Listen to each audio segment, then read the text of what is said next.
Welcome back to the Money Decision Show.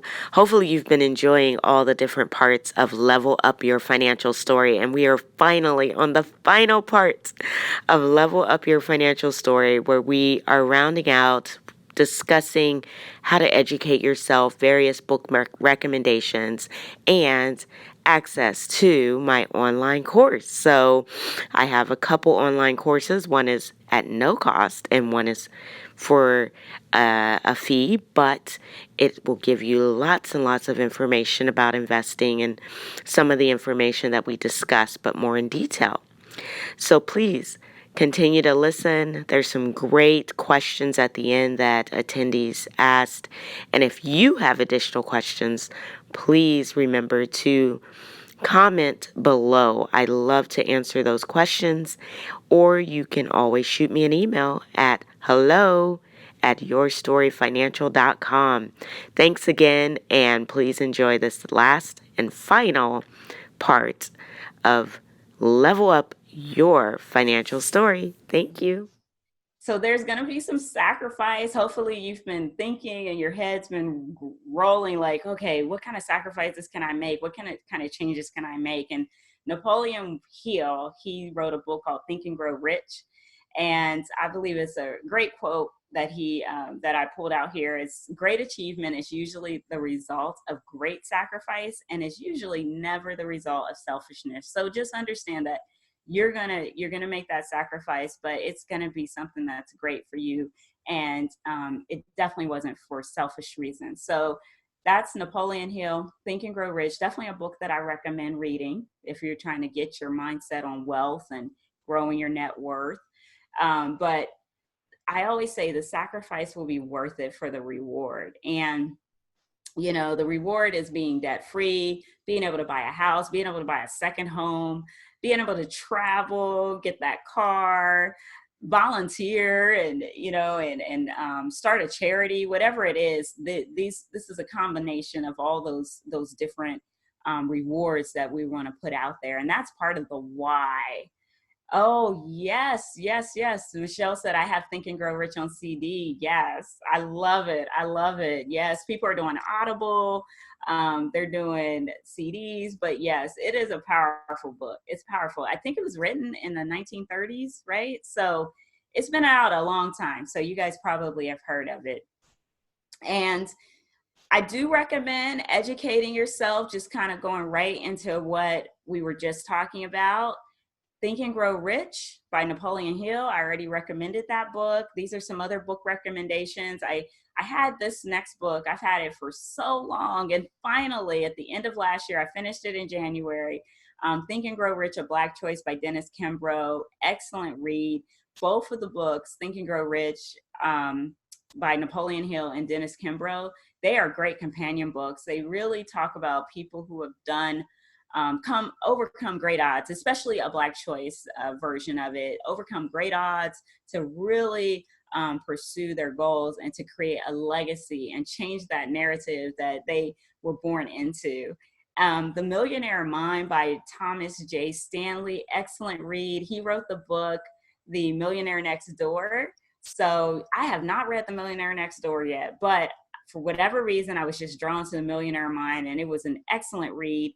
I do believe some of the people that he mentioned, or some of the concepts he mentioned in The Millionaire Mind are in The Millionaire Next Door, but I really loved reading that book. And then The Behavior Gap by Carl Richards, because a lot of what we do has a lot to do with our behaviors, our mindsets, how we grew up, what our thoughts are about money. We can't ever get away from all of that. So really it just helps you locate yourself in terms of your behaviors and what to do next. So I definitely recommend it. The other portion is educating yourself and investing in yourself with the online courses. I do have some online courses. As I mentioned, do not put all your money in one bucket. And then the Money Decisions Investing Fundamentals. So feel free to go online, check that out, and enroll in them.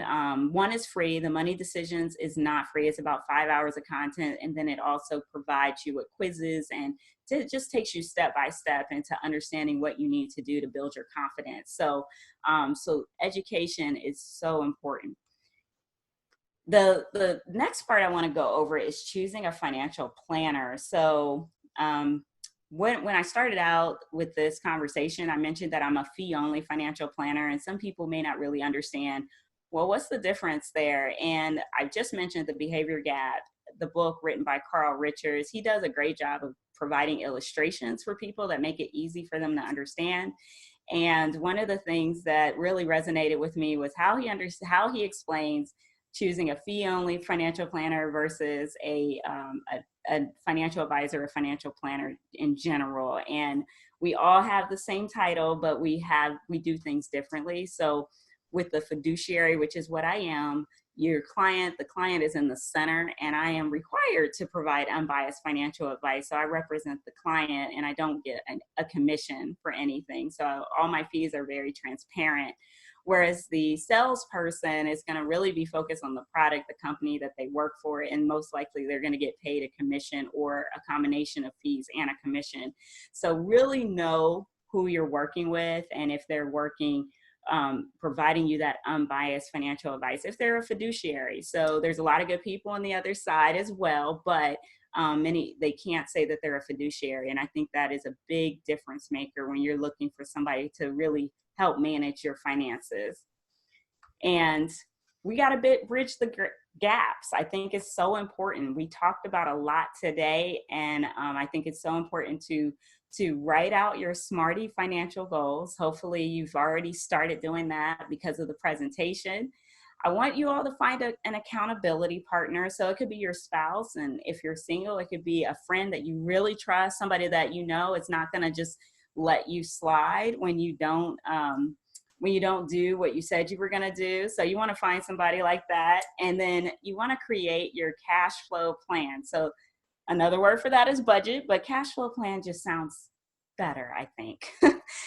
Pull your credit report. You do get a free credit report every year, and you can use annualcreditreport.com to pull that. And with that, I recommend just taking those three credit reports. You've got Experian, TransUnion, and Equifax, and you can just do it every 3 to 4 months throughout the year. So that way you're pulling it throughout the year. And then understand your net worth. So really take some time to write out, what are your assets, just list them out, and what are your liabilities. And you might find it to be an eye-opener. You might be right on track. But if we start to really acknowledge what those are versus what our assets are versus what our liabilities are and what we've been focusing on, it can really change, again, the narrative that we keep hearing, that there's a cash flow reduction and people aren't really doing what they need to do. So it doesn't have to be the case for all of us here. You can find me on Facebook, Instagram. You can find me on YouTube as well as LinkedIn. So these are some of the slides. So I really thank you guys. And I definitely want to open it up for questions. Are there any questions that you guys have? Please post them. I would love to hear them.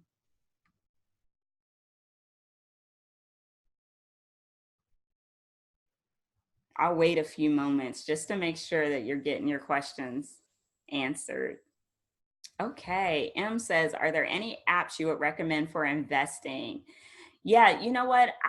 Because I help people with investment management, I just honestly have not looked at the apps out there. I will say that I've heard of Robinhood. I've heard of, what was something else somebody mentioned, Stash, but I can't recommend them because I haven't really used them, but those definitely have been ones that I've heard people using.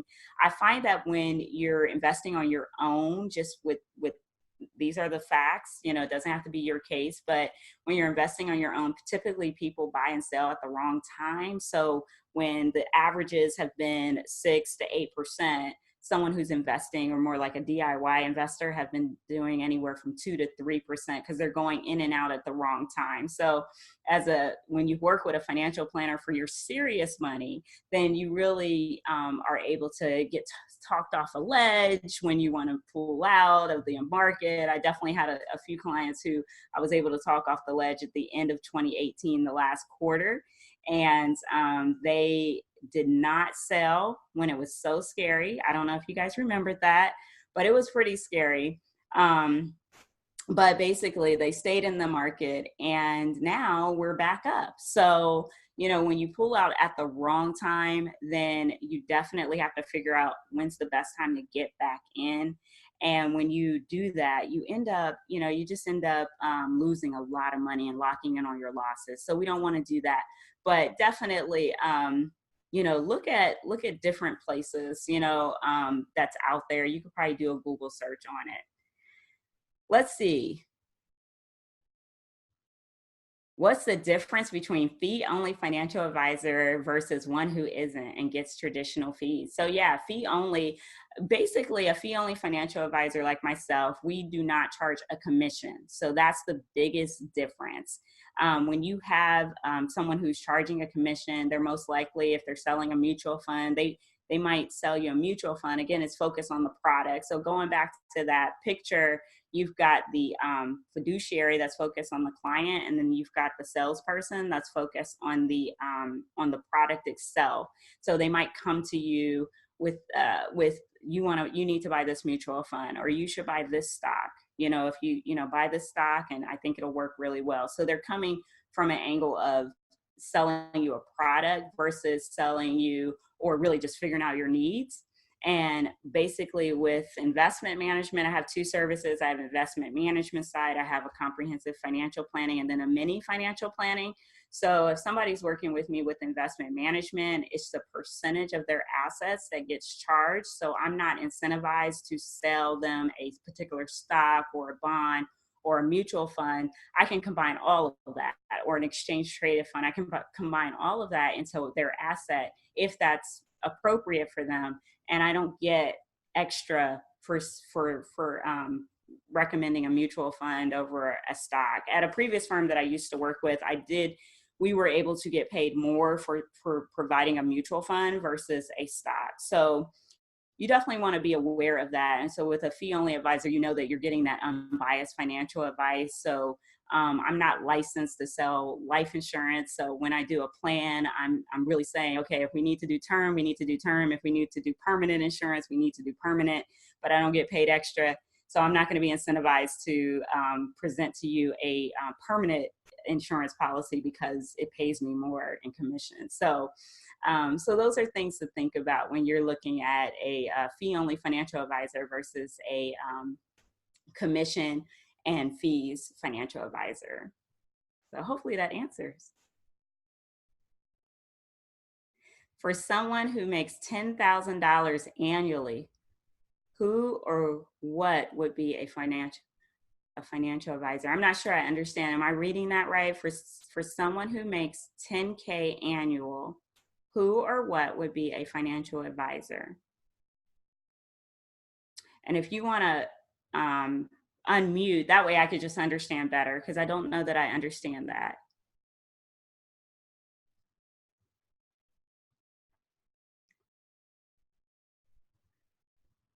Who or what? Yeah, I don't. Okay. So you're asked privately. Well, I'll wait. I'll definitely wait for that person to clarify it. All right, another question. With my annual raise, should I use it to pay off debt or for an emergency fund? That's a great question. So everybody should have an emergency fund. So depending on what you're making, you want to decide, what can I put away as quickly as possible in the next 30 days to cover an expense such as, the car breaking down or needing to buy new tires. So, anywhere from $1,000 to $2,000, you should be able to put away quickly. Even $500, put away that as quickly as possible. Knock that out. Keep that off to the side, keep it readily available for that emergency. Then start focusing on paying off your debt. So I would say start off with a short amount to put in an emergency fund, and then start putting away towards the debt. And I'm a big fan of starting with the lowest balance and really knocking that out and using the debt snowball concept, and really being able to say, okay, if I've got a $500 debt, if I've got a $1,000 debt, I will prioritize everything, and all the way to $10,000 debt. Let me just start paying anything that I have extra with that bonus towards that, or with that annual raise towards that lowest balance. And then everything that I was putting towards that, I can now put it towards the next lowest balance, and just continue to pay the minimum on the other balances, and just continue to pay all that down. So, and then all that money that you were putting away, once you become debt free, all that money you were putting away towards those credit cards, you can now put it towards your emergency fund. But definitely have both working together, because the emergencies are, it's not a matter again of if they're going to happen, it's when. And if you don't have an emergency fund while you're paying down debt and emergency happens, now we've got to use our credit card again. So definitely having both.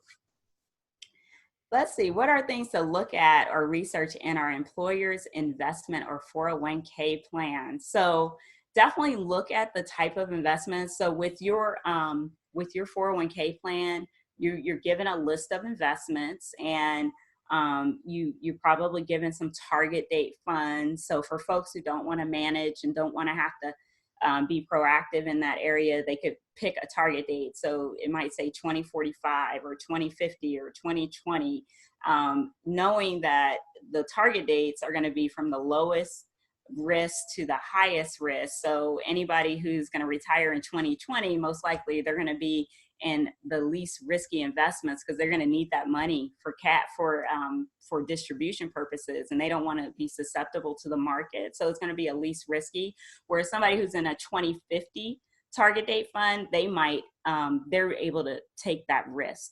So you want to look at that, and then you also want to just look at all the investments that you have. You want to know your risk tolerance.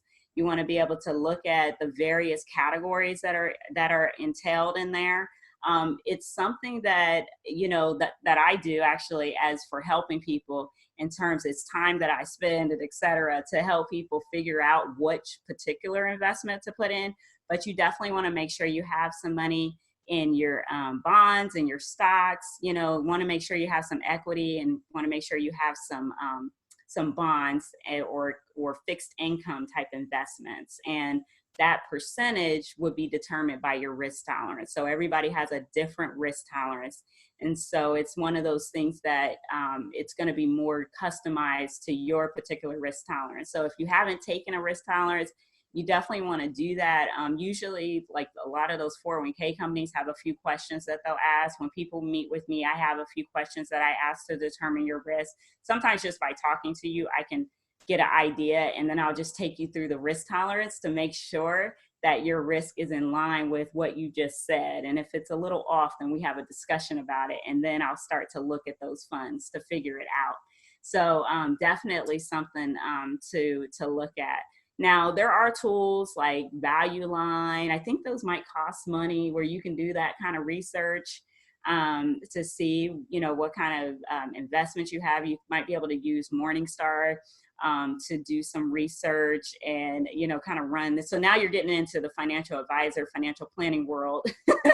but definitely, for those who are more DIY, they like to do it themselves. There's plenty of, tools out there that you could look those things up for yourself. So I think we've got a further explanation. Someone I knew asked for a financial advisor, and their income was $10,000 annually. And the advisor left and said someone at the bank can help. Who could he go for help? That's a really good question. It depends on what they're trying to do. So there's got to be some nonprofits out there. I don't know exactly. If he went to the bank and they couldn't help him, then that is a really That's a really good question, because, you know, for a lot of financial advisors, we do need to work with people who, it depends on his expenses. Actually, it depends on what he can save. I mean, I would ask more questions. I would ask him more about, well, what are you able to save? What are you able to do? Because if you're not able to save out of that, we might need to get some more income. I'm not sure what the person's age is. I did start saving when I was like 19, and probably made about that or less with these engineering internships and things like that, but I still saved. So, you know, if that person is able to, I mean, they could go to Vanguard, they could, you know, potentially go there and start putting away into their own investing accounts, or their own 401, not their own 401k, but like, you know, like their own IRAs or Roths and things like that. So they're just going to have to take some more time to look into it, because 10,000, you know, it's not just about the income. There's some other things, but I do offer a free 30-minute introductory appointment. So, so it sounds like something, if they want to chat with me, I'd be happy to sit down and, you know, we do it. I'm a virtual business, so I'd be happy to chat. And, you know, you can go to my website, yourstoryfinancial.com, and schedule a free 30-minute intro meeting. And then we can delve a little bit deeper into what the situation might be, a little bit more. But one of the things that Fee Only has allowed me to do is to be able to not turn away a bunch of folks, and be able to work with people, because our industry, it does focus on, there's 15% of the community, or 15% of the population are most likely in those executive roles and things like that. And financial advisors, they typically go for that. But the fee only model has allowed me to be able to work with people who may not meet the income requirements or the net worth requirements or the actual asset requirement that a lot of financial advisors might have. So I don't have an asset minimum, but people are going to have to be able to consistently invest and pay for the services. So that's still the combination that needs to be in place. But yeah, definitely. If they want to reach out, I'd be happy. Yourstoryfinancial.com, they can schedule a free 30-minute introductory meeting. Yeah, when you said I've worked with a fee-only financial advisor before, and when I left corporate, let's just say my retirement plan was so nice. It's like the financial company, my money, my 401k was with, they were calling me like, well, you get a free advisor because you have, above the minimum. I'm like, oh, you didn't know me before. Now y'all on me, Mike Jones and me. So it was really, really like, I don't know you. Right. You weren't there from the beginning. Mm-hmm. So why am I going to work with you now? Yes, that's true. That's true. And it's, and that's something that I had to grapple with because I'm an engineer. And so that's a big decision to change careers. And my eyes were really open because I was not, just going, obviously, you want to be gainfully employed, but there was another charitable, like altruistic reason why I wanted to help people with financial literacy. So yes. I finally found a model that actually helps me to work with people regardless of their age or their assets. So it works out well. Yeah, I was, that 15% is generally white men. And so there's a huge population.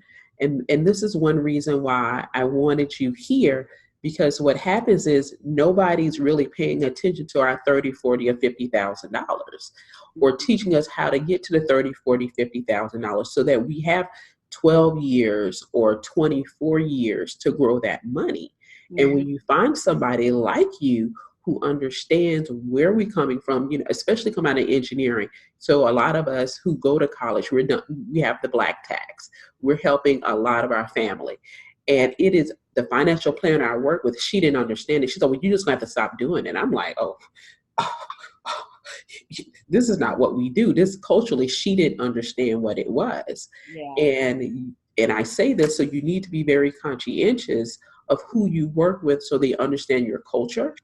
Mm-hmm. They understand not just the numbers, and definitely understanding your risk. So you need more culturally, the risk is actually having something in the stock market. That is your risk tolerance. And working with somebody who really understands culture is really, really important when it comes to women of color. who are college educated or who have good salaries and how are good paying jobs, and how we have the black tax, or we support our families with our income. Definitely. That is so important, Michelle, because yeah, there's a whole movement of us out there who are like, okay, we want to work with people regardless of their age, regardless of their assets, and that's the other 85% of the population. So, the fee only has definitely been more conducive to that type of environment. Whereas the other way that I used to do it, it was very difficult. It was very difficult. Yeah. Yeah. Yeah. It's one other question I had, and this is something I came across uh, from working with my previous financial advisor, and it was being able to take funds out of my 401k and invest them into an external investment account. I had to have a certain amount. Do you have any way for people who are currently employed to figure out if that's something they could do, and then maybe working with a fee only financial advisor like you to figure out what are the best options for them? You know what? I am not a fan of pulling money out of the 401k. So I'm No, not familiar enough of what that advisor was recommending. well, it's not pulling it out. So you are able to utilize your 401k funds and invest in options that your employer doesn't provide.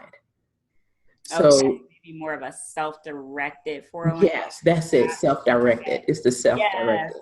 It would depend on the company itself. So it really depends. A lot of times I can work with the actual business owner to talk to them about that. Individual, I'm not familiar enough, so I don't want to answer to that. But definitely with the business owner, I can talk with them about changing over their plan to make it more self-directed. But with individuals, I really can't speak to that because it's if you're at Intel or something like that, that's something usually you can't do. If it's like a small business, mid-sized business, I can definitely help that business owner change up or look at their creating more like a self-directed 401k for their employees. Okay, great. So I Yeah. just wanted to bring that up because I got lucky with that. Yeah, very neat. Well, Shahar, thank you so much for joining us tonight. Everybody, I will be sending out some follow-up information as well as the replay link for tonight's events. If you have any last questions before we wrap up tonight with Dana, Georgina, and M. And I know we had a few people who came in and out, so I'll definitely send you any additional questions they have. Yes, I saw a familiar face come in too, so I'm gonna have to reach out to her. Like, oh no, you can't, you laugh, but yeah, so Yeah. good stuff. All right. All right. That is how to follow her. I do follow her on Instagram. If you follow me there, we are connected on LinkedIn. So it was really great. And let me tell you something. I'm on Instagram. I was like, who shared my post? And it was Mr. Wooten. Yes, yes, that's what it was. Yes, my husband shared. I was like, oh, that's really cool. He's like, y'all need to go see my wife. Yes, You yes, can sign up today. yes. I have a great support system at home. Yes, that's what I'm talking about. I'm like, that's teamwork right there. Talk about I'm gonna share too. You share, I share. We all gonna share. Yes, yes, yes. We tried to help you get the word out, Michelle. So Exactly, exactly. All right. I guess there are no final questions. Be sure to follow Shahar on all of these various social media platforms. You probably want to head over to her YouTube channel first. yes, yes, it's a lot on there too. A good. Yes, to really get to understand where you are financially and how she can help you. And definitely set up a call with her so you can understand more about your finances and the possibilities when it comes to your dollars. All right. Thanks, Thank you everybody. all. All right, bye-bye. I truly appreciate you watching this episode of the Money Decision Show. Thank you so much. And please remember to like, share, and subscribe. And comment below if you do have any additional questions. I will be sure to answer them. And stay tuned for future episodes of the Money Decisions Show. Have a wonderful, wonderful day.